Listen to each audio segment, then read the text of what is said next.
Hey friends, welcome back to my channel. If you are new around here, my name is Saray and I love to share content around budgeting, organization, planning, and lifestyle. Today I am back with a promised video to talk about my budgeting process for the month of May. And I wouldn't call it necessarily so much budgeting process. I'm gonna tell you like where I am so far in the month of May and what I've set up until now. And I'm sure this process will evolve as we move forward together, but I'm using the Christina Loves Planning budget book, and I've had some time to think about it in terms of how I want to set it up, because there are some different components in this book than I'm used to. Definitely very comprehensive, and I can see myself definitely using it month after month, but I just wanted to walk you through that. Since I've already pretty much set up the monthly budget, I will do a little bit of updating as well, so you'll kind of see that in action, and share with you my spending cash envelopes, do a little bit of updating with that. So all around budgeting, money management today. So here's my budget caddy that I've shared before, and I have quite a few items in here. I still need to organize it and kind of go through it and figure out what I'm going to be using actively.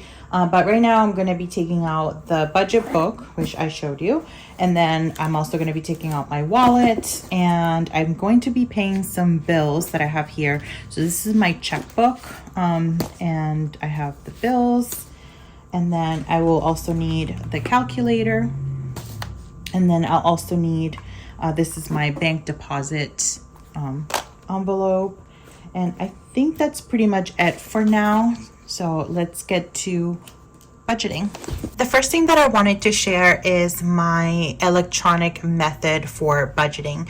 So I started doing this for the month of May. This is like my first version of this, so it may evolve as I move forward, but right now I needed a place where I can collect everything on a monthly basis, because as you will see within the budget book, you kind of break it down by paycheck, and I like to see the monthly view. So this is just a standard Excel sheets, so nothing too fancy. Maybe down the road when I have more time, I'll create something a little fancier or look for something a little bit nicer, but for now this is fine. I'm not particularly loving the orange color here, but that's okay. So here basically what I have is one area for expenses, one area for income, and then I have the transactions. But the transactions I don't really have, like I'm not logging my transactions in here. I will use my budget book for that. But what I've done is I basically broken them down into these 4 different categories. So these are my monthly bills. So I have all of anything that's considered a monthly bill. Then I have anything that's considered regular expenses, monthly expenses like groceries, dining out, personal care.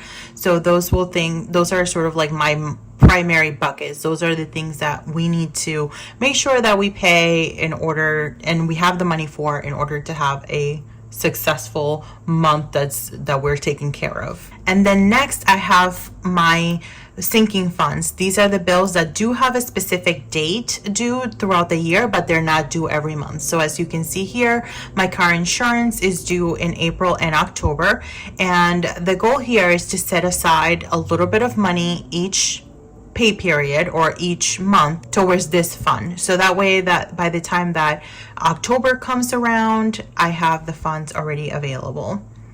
Same thing with taxes, for example. Now this is the monthly amount. It's not per paycheck, so basically I would just take this number and divide it by 2. So for example, this total comes up to $1,229. I can divide that by 2, and then I can take it out each pay period, or I could take it out all at the end of the month, which is probably what I'll do. Because I didn't take anything out for my sinking funds yet. I only took out the money for the regular expenses. And then the second part of that is the sinking funds other. So I have 2 sinking fund categories. I have the sinking fund bills, so the things that do have a due date, it is a bill that we have to pay. And I have the sinking funds other category, which is things that we want to save for, that we need to save for, but they don't necessarily have a bill due. So for example, our emergency fund or the medical fund or dental, vision, holidays, gifts, all those things, they don't have a due date specifically attached to those. So I will still want to save for those, but it's sort of like a little bit more open. So those are really like the main 4 categories of my budget, those big buckets. I've also been doing this long enough where I know how my brain works, and one of the things that kind of has gotten in the way for me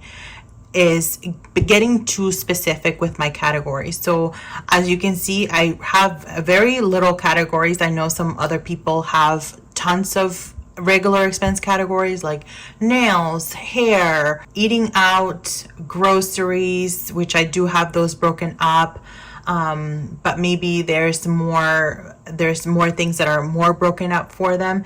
For me, I need to have more general categories because I need my budget to be a little bit flexible, and I prefer to have more general categories. So for example, I don't have like, furniture or kitchen supplies or anything like that broken down under household. Anything that just has to do with the house, I just kind of dump it in here.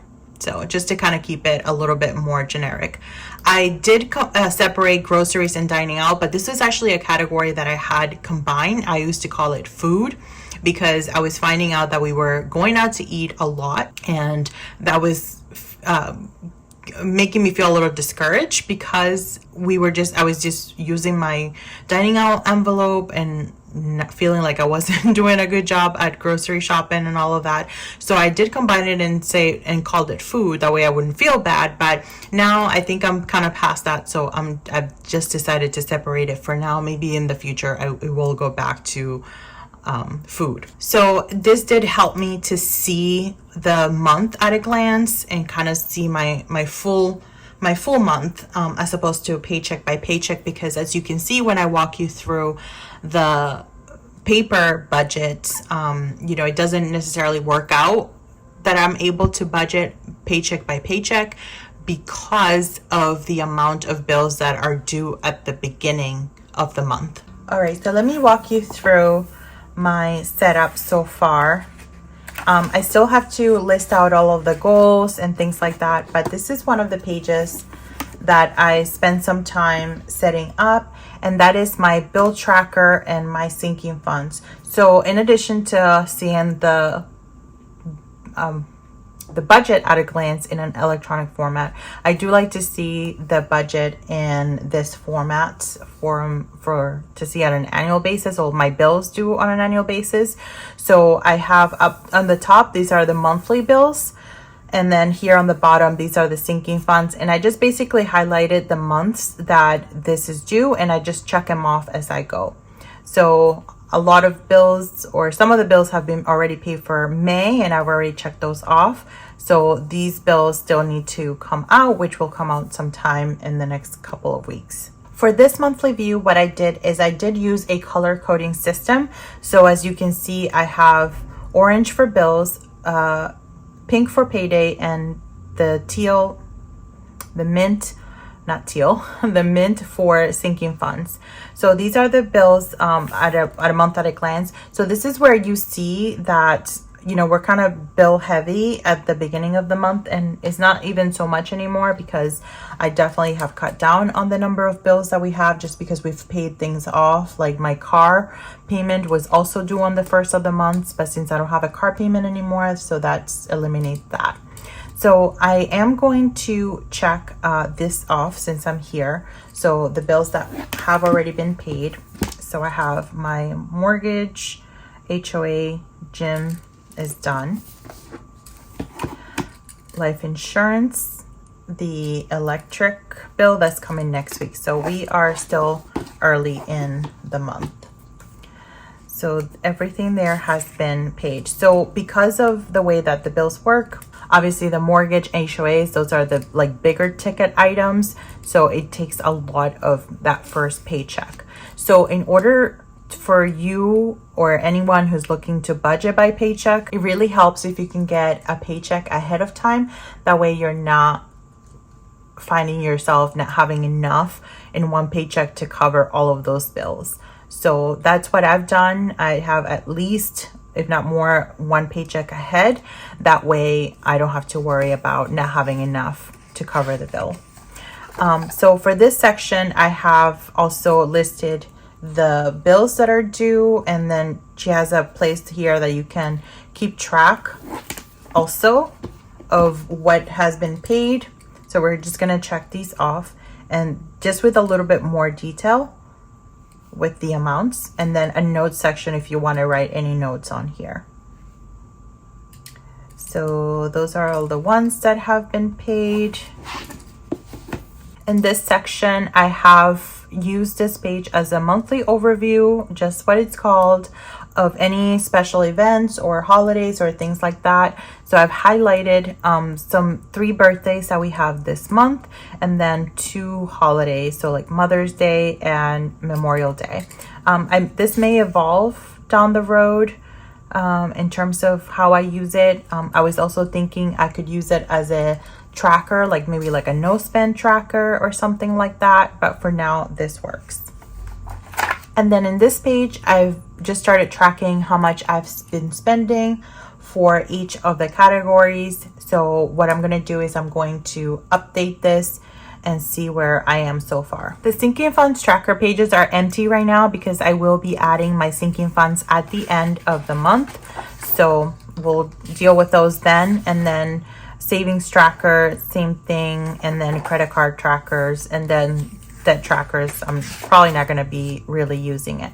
But then this is the paycheck page. So I've broken down my first half of the month for my for income. So I have listed the total income that I'm expecting for this first half of the month. So that would be from April 30th to May 14th.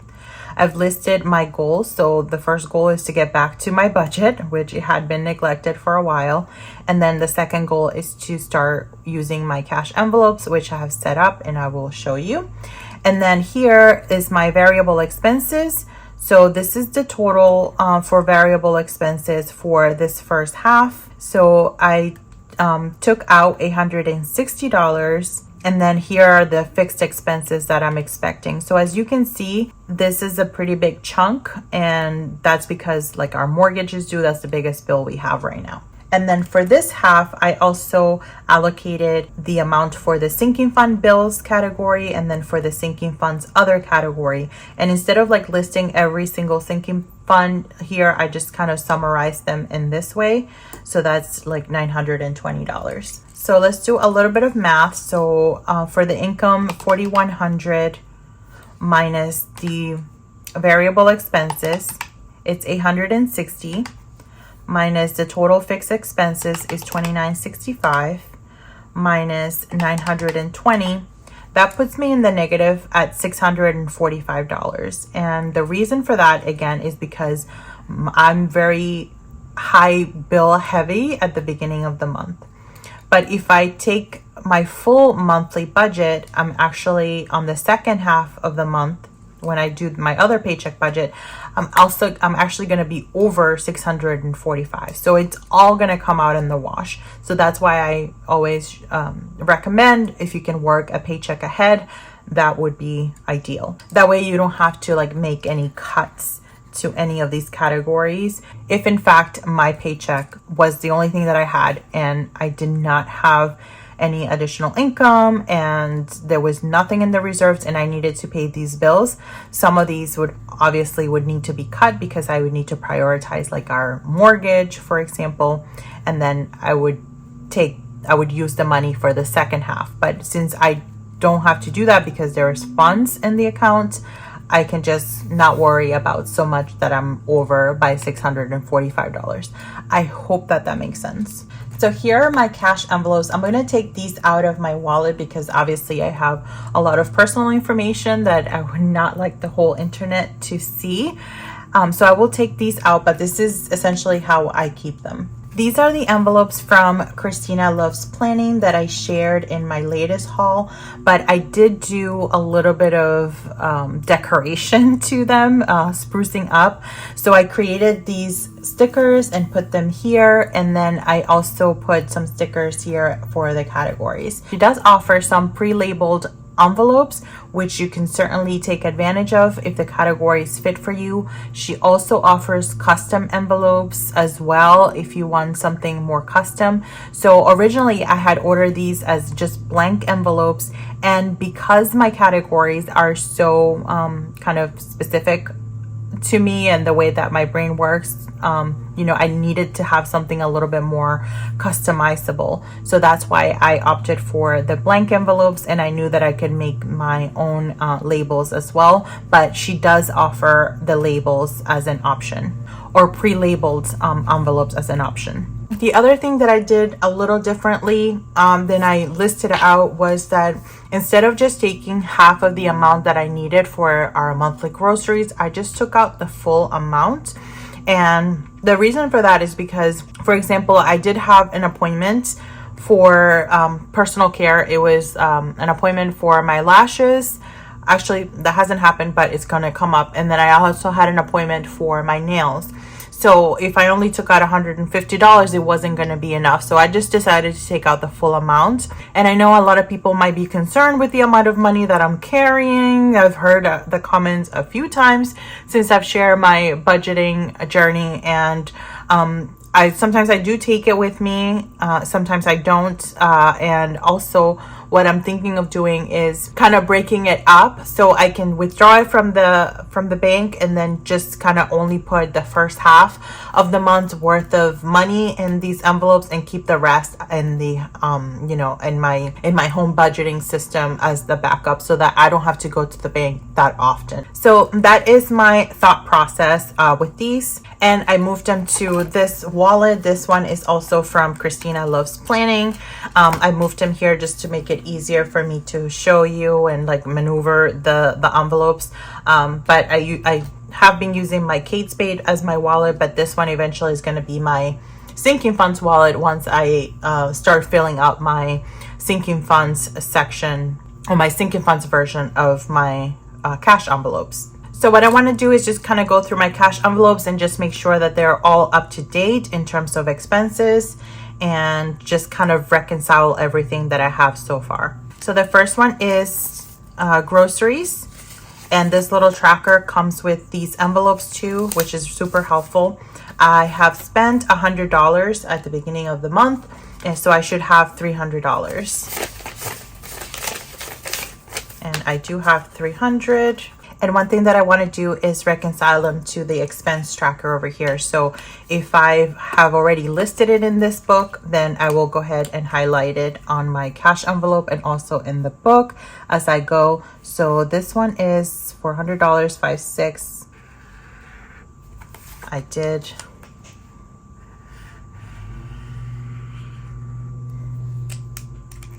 Next is a dining out. And that one I have used a little bit more. I think I should have 140. So 20, 40, 60, 81, 20, 40. And I do. And let's see what we have added here so far. So Dunkin' Donuts on 5/7 for $6. Yes. And anything that's food related, I use the blue marker. Giovanni's is one of our favorite pizza places, and they sell all kinds of things. So that one's done. Lunch, this was lunch at work. I didn't bring my lunch one day. And then Dunkin' Donuts out of 5/8. And then 5/9, I have not logged it yet because this was recently.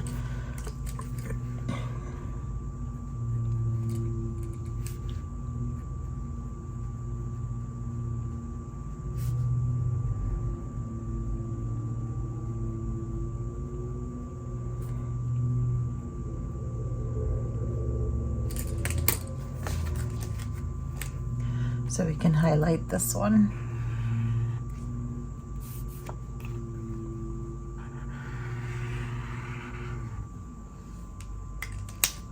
The next one is personal care. So I should have 127 left because I did use 173. 120, 1, 2, 3, 4, 5, 6, 7. So 127, that is correct. And personal care, I highlight in purple.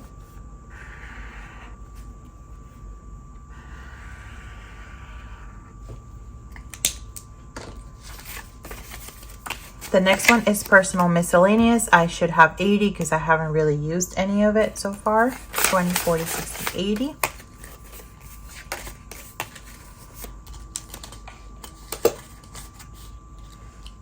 This one is clothing and accessories, so I should have 240. 1, 20, 40, 60, 80, 2, 20, 40. So 240.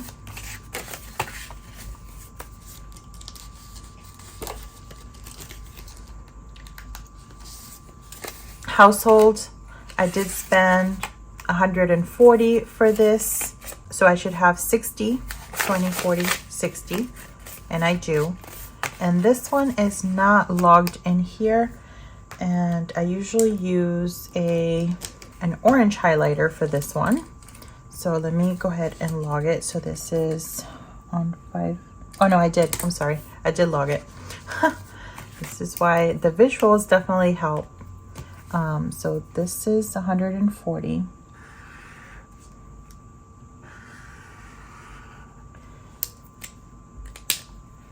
This next one is entertainment. I should have 200. It's 1, 20, 40, 60, 80, 200.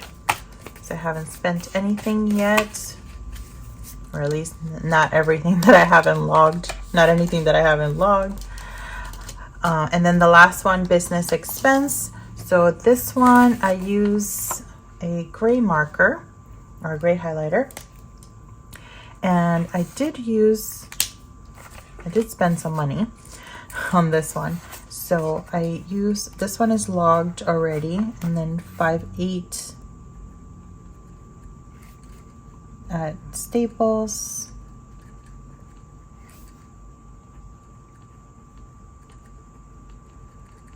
And that was for $60.